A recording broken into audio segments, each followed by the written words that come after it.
Good morning, buongiorno. Dahlia and I are visiting a little town called Barga. Today it's a hill town that's about 30 minutes from Bagni de Lucca. And apparently it's one of the historical towns and one of the most beautiful towns. So we'll see what we're going to find out. Plus, I'll give you a little rundown. So they say that Barga doesn't exist, at least not on Tuesdays. If you drive through Tuscany with the GPS and type Barga, the device will lead you there, winding through olive trees and sleepy hills, into a town made of ochre stone and impossible echoes. You'll find the bell tower, the smell of espresso, the cobblestone streets. You'll even meet people, cheerful, well-dressed, slightly too articulate for small-town Italians. But when you check your photos later, they'll all have a faint distortion, as if reality shimmers at 17 hertz. That's what Professor Mancini called the Barga frequency. He had been studying it for years, a sound just below the human hearing threshold, emitted by the church bells once every 137 hours. The villagers swear it was nothing but wind. Mancini disagreed. He claimed it was a message encoded in infrasonic pulses, a continuation of the same pattern found beneath the floor of the Sistine Chapel. And oddly enough, in an old NASA telemetry from the Apollo 12 mission, the Vatican called him eccentric, NASA called him Italian.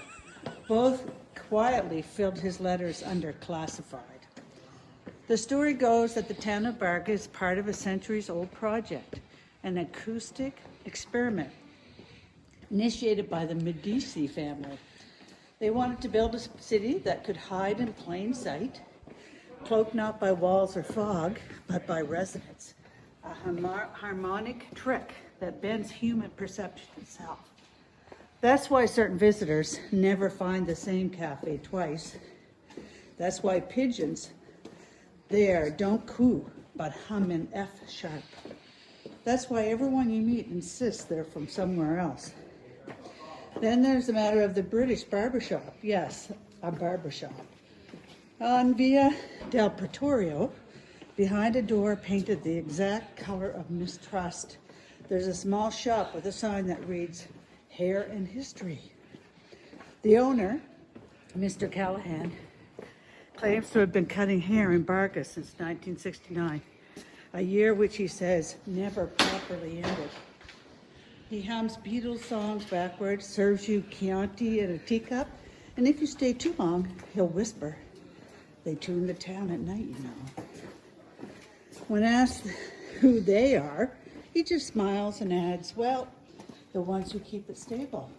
You wouldn't want it to slip, would you? Into Wednesday? It's a kind of joke only the locals understand or pretend to. Tourists laugh, buy postcards, and leave.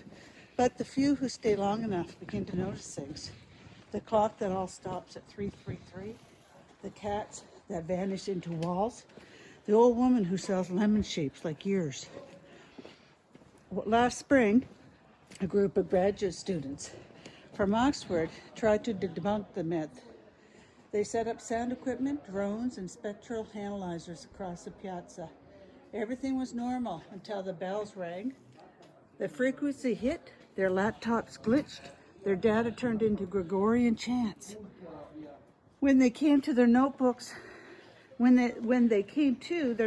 were filled with sketches of Fibonacci spirals and a single Latin phrase written in all caps that said, non omni urbis existent.